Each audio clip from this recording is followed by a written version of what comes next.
Nice to meet you all. My name is Jinhyo from DOGU Robotics, and let me share briefly about my company. So, my company are focusing on the security and safety service using our autonomous driving technologies and AI equipped on our robots, which means Edge AI.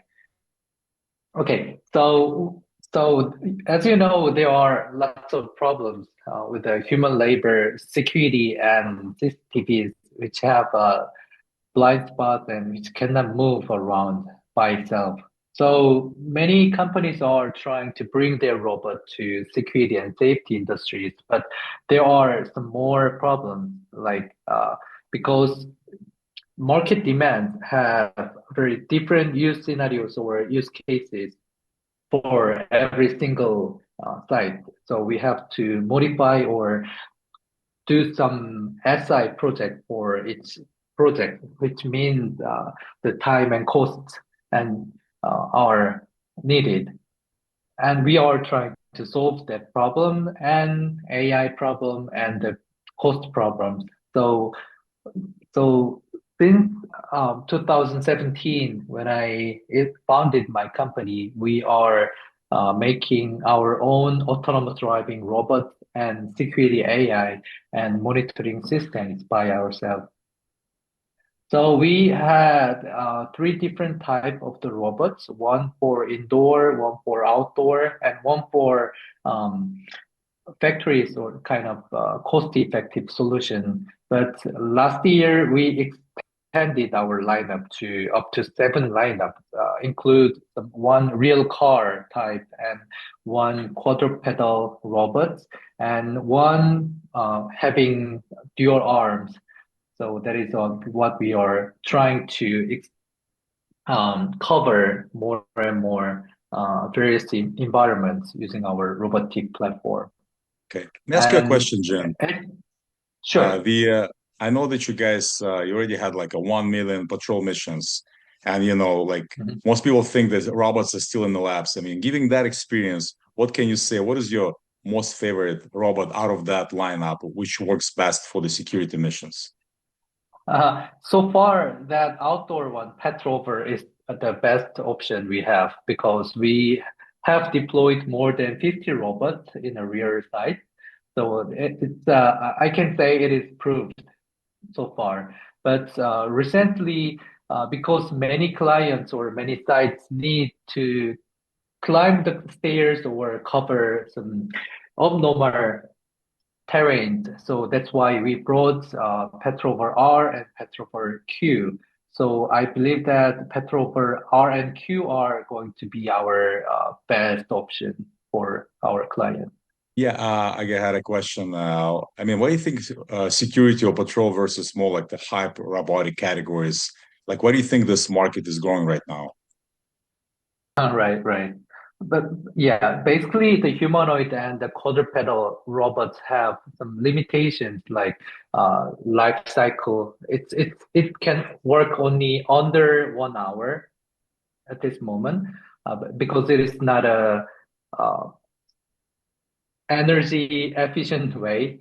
So the wheel-based robot are going to be the most uh, mainstream of the security robot, we believe. But because they cannot cover some special environments, we believe the cooperation is the solution. So that's why we are trying to spread out many different type of the robots. So using the one humanoid and few quadrupedal and some usually user wheel-based robots combining all together are the solution we are Okay, aiming to.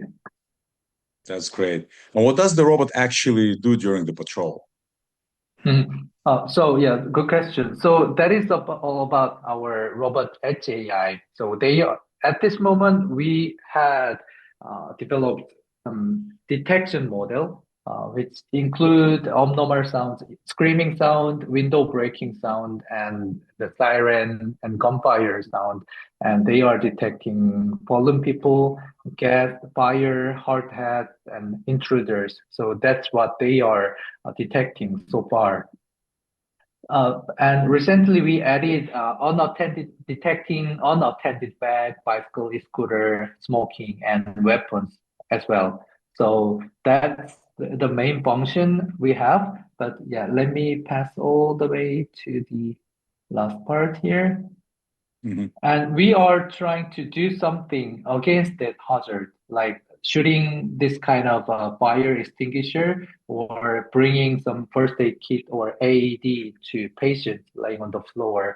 That is what we are trying to do after. Okay, interesting. And does your robot like actually works autonomously, or does it have to be still manually controlled out of like a security room by a human, Mhm. security guard? Yeah, absolutely. It is the autonomous robots. But at this moment, because the robot, sometimes robots are facing some um, undefined situations, like uh, some strangers or some pedestrians push that emergency button. In that case, our monitoring room, we have our own um, SOC room, and within that monitoring room, our employee security physical labor is working on that Okay. kind of a situation. So there's still a human oversight overall for the robots, right? Yeah. Okay. Right. That's Usually we call that's that human. Yeah, yeah. Right. we don't want to have like a Skynet situation on our hands, right? Of course. But Uh, basically, once we set up, so this is the right page I want to share with you. This is our software we built. This is one of our core value.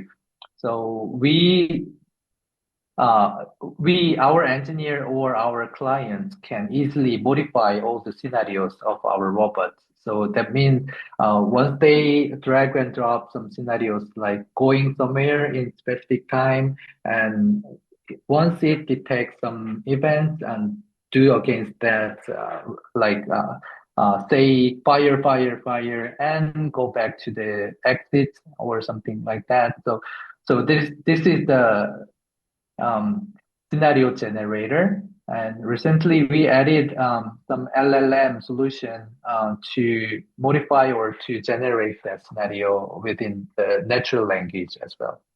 okay, that is great. So, So you're implementing AI as we speak. So like they always say yeah. the robots are the hardware, but AI, the software, it's like the brain. And what kind of Mhm. LLMs are you using? Are you using the existing solutions on the market, or are you actually doing some sort of open source solution? Yeah, it's an open source solution. It's a XL1 is made by LG, so it is open source, and we got some MOU and a contract with LG to use that commercially. Interesting. Okay, so you already have the LG as a partner in your company. Mhm. Right. Okay, that's very good. And let's talk about the I guess the customer journey. Like, who is your real customer today? Mhm. So we have deployed more than 100 robots in factories, building, campus, park, and military and police in South Korea, basically. So Hmm. we deployed some robots to Korean police, and POSCO is one of the biggest steel manufacturer. So they have very harsh environments in their factories. So we deployed three robots in their factory to detect that kind of hazard. And SK Hynix and some hospitals are using our robots. So uh, here and in US market, the SK Hynix America is our first client.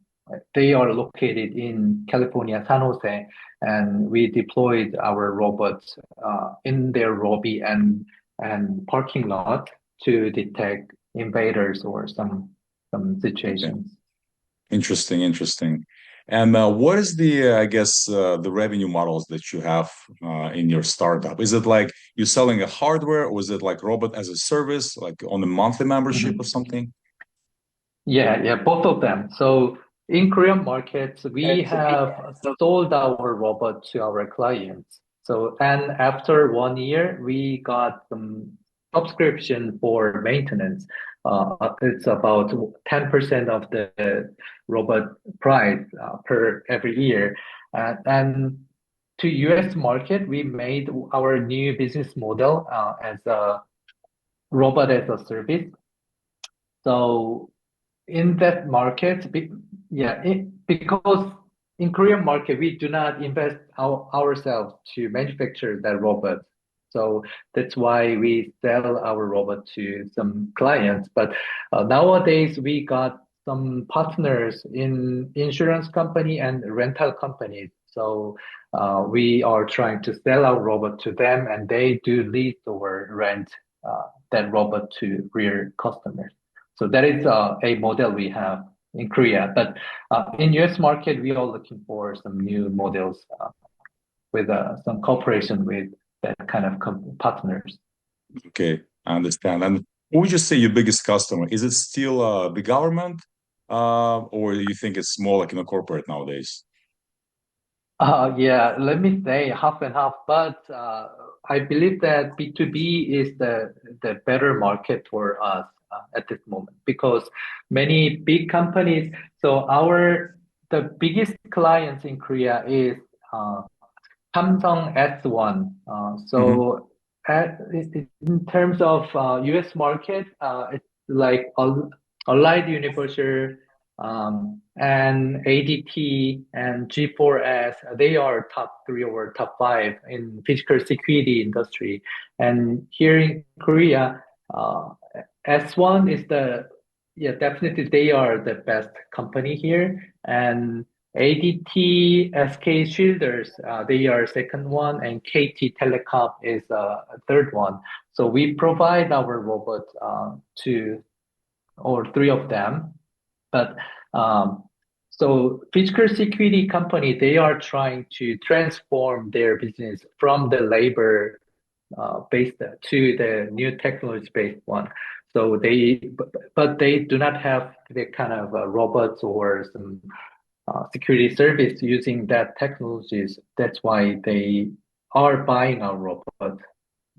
Okay, I So understand. yeah, we believe that yeah, that is the best cooperation so far. That's good. So you're trying to have like a one-stop solution for the corporates once they buy your Mhm, robot, like it's all in. So you also include the maintenance and the updates on the software, everything all in, right? mhm. With your solution. Right.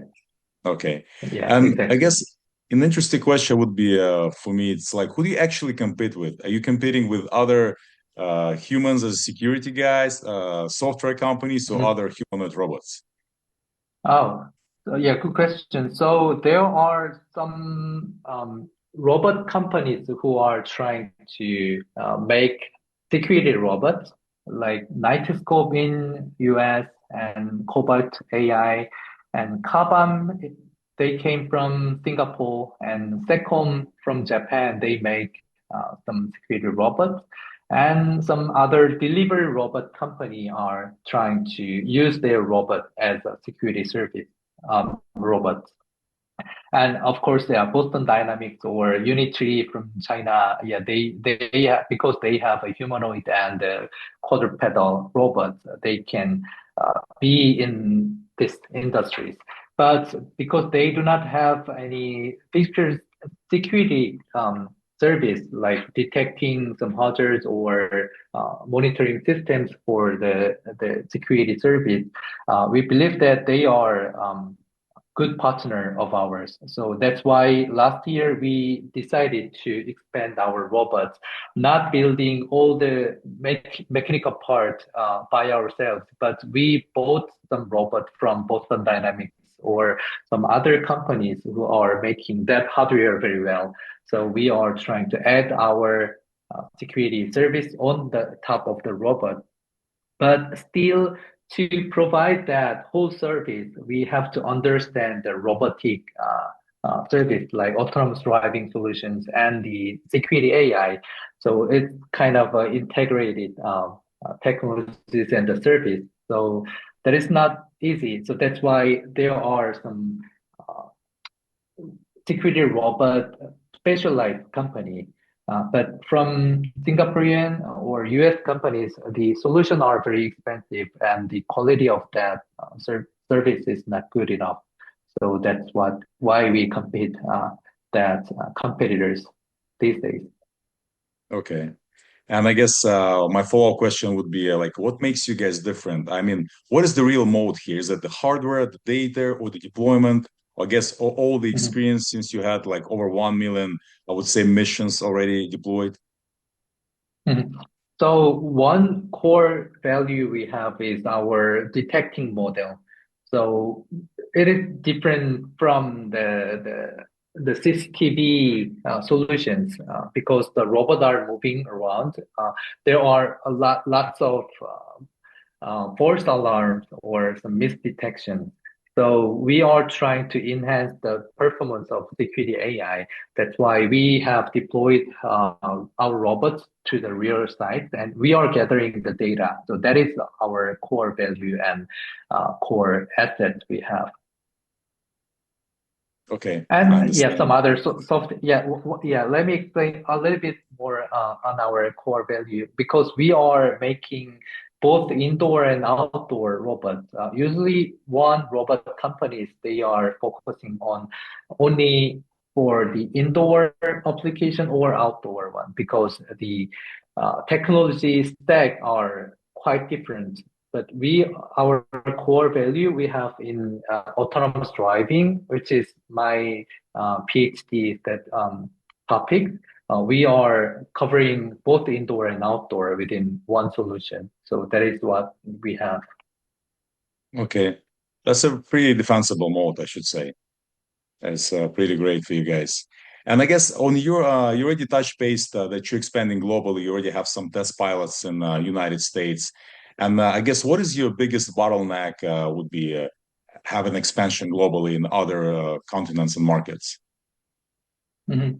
So making a good partners is one thing because this security service and safety services cannot be done by only one company. So we need some ecosystems. We need some partners like physical security companies and manufacturers and distributors and maintenance. So we are looking for some good partners located in United States. And we are contacting some contract manufacturers there. And yeah, so that's what we are looking for. But to expand that kind of ecosystem to US, we need some budget and some fund for that one because yeah, it's Yeah. expensive. No, I mean that's of course. I mean it's a very capital, uh, you know, effective. Yeah, I guess that's good. Thanks a lot. Let's touch base on the, I guess, the AI layer of the robotics industry at all, and specifically in your company. I guess how important is AI versus hardware in your system for the dog robotics? Oh, AI solution is much important, more important than hardware because as I explained already, hardware, we have some specialties in hardware as well. But Mhm. so because we are designing all our robots by ourselves and we make the circuits and control system. But yeah, to make the whole architecture, we have to do that by ourselves so far. But recently, there are many good solutions out there. So one day, maybe in 2 years or 3 years, we believe that we can change whole our hardware to other partners. But still in US market, in Korean market, they do not accept Chinese robots in the security industry especially. So we believe that manufacturing our robot hardware by ourselves is very important at this moment. And but yeah, politics and things can be changed. So that's why we are focusing on the AI and the software, which we have strength. We have a core value. So I mean, pretty much, yeah, you want to have it in house. You want to be able to control it. So with all the Mhm. political turbulence and what's not, you want to make sure you still can produce the hardware and have the software so it can run that hardware. course, I understand. Yeah, So it becomes like yeah, become a part of a larger AI security sort of infrastructure. That's what you're aiming for, right? Build mhm. this security infrastructure layer for the robotics. Okay, that's Exactly. great, Yeah. great plans. So Thank I you. guess saying that, like, what do you think does a robot stop being a product and becomes like an infrastructure? What's the point? Oh, mhm. So yeah, so we are trying to go into university campus first, and Mhm. many other because they already have CCTVs and infrastructure based service already. So what we have done is connecting our robot to their system is one thing because they do not want to change the whole system in a one time.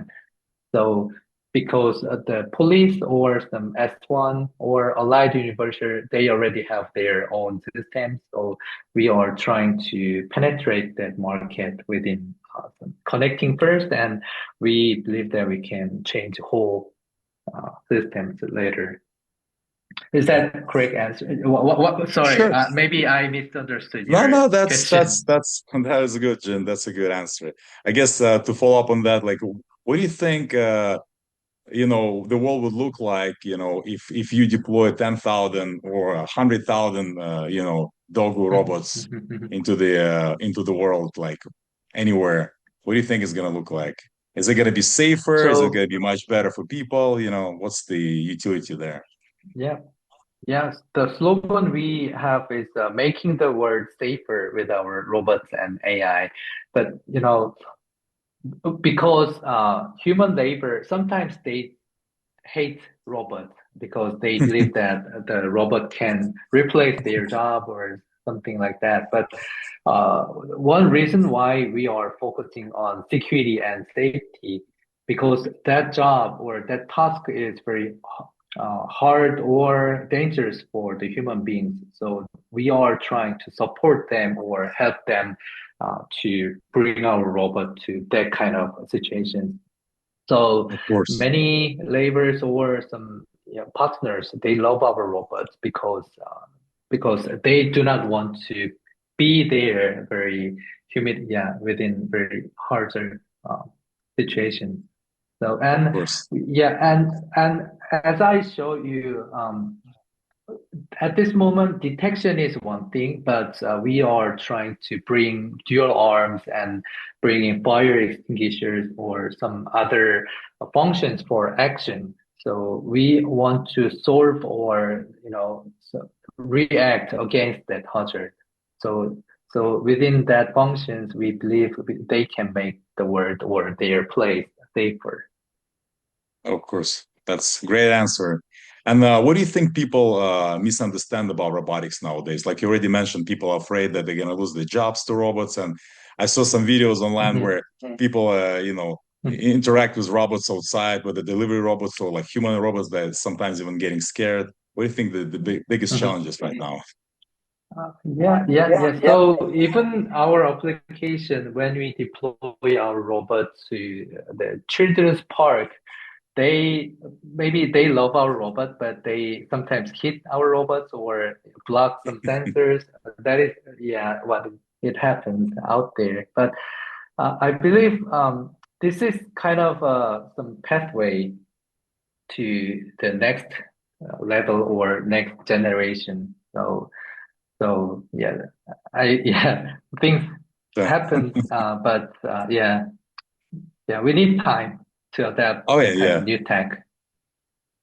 I'm definitely. And let me ask you, I guess, one of the most important questions. What would you have to happen, for your company to become a billion-dollar company and to scale globally? Mhm. So the reason why I founded my company was to make a bigger company, which can share some happiness and share some outcomes together, all together with our clients and with our employees. So my goal is to make the company bigger and bigger, and of course, the content and the what we are aiming to is very important. But I want to continue my journey in this field. I mean, the startup and making the company, and maybe there should be some other topics I want to cover. I want to go up to the drone industry using within this kind of solution. We want to adapt some drones to cooperate with our mobile robot. That is one thing, and I want to make a flight company, and I want to make a theme park. That I want many. I have many other topics or some items for next version, but my company are going to continue this journey to make a better company and better society for to help Of the course. world. That's in the core of your company, making society safer and better overall. I mean, Mm. listen, Yeah, that's yeah. great, I guess, motto. I mean, listen, I think it feels like robotics is finally moving from demos from the labs to the real world and real unit economics, and security, I guess, might be one of the first categories where that actually scales and scales globally as well as locally. And yeah, I think you're on the Mm. right path. And listen, that's great. And I guess my last question would be to you: where can people follow DOGU Robotics? Your progress. Yeah, yeah. So we have our own YouTube channel and LinkedIn pages. So LinkedIn page is our main channel to spread any news and communicate with other men, other guys. Yeah, Of but course. yeah, mhm. I mean, sure. We'll make sure we'll share that with all of our subscribers and followers. That'll be interesting for them to see and follow up because I guess you're one of the major companies out there specifically doing that in the security industry, and plus you have this major milestones hitting over 1 million of security missions. That's a big achievement. So Mhm, congratulations. mhm, mhm. Thank you, and I we want to share more news to other guys. Yeah, Of good news. course, yeah. We'll definitely follow up on your success and make sure we stay updated. Well, thank you for your time, Jin, and yeah, Thank you, Sergey. Mm. we'll follow up. Thank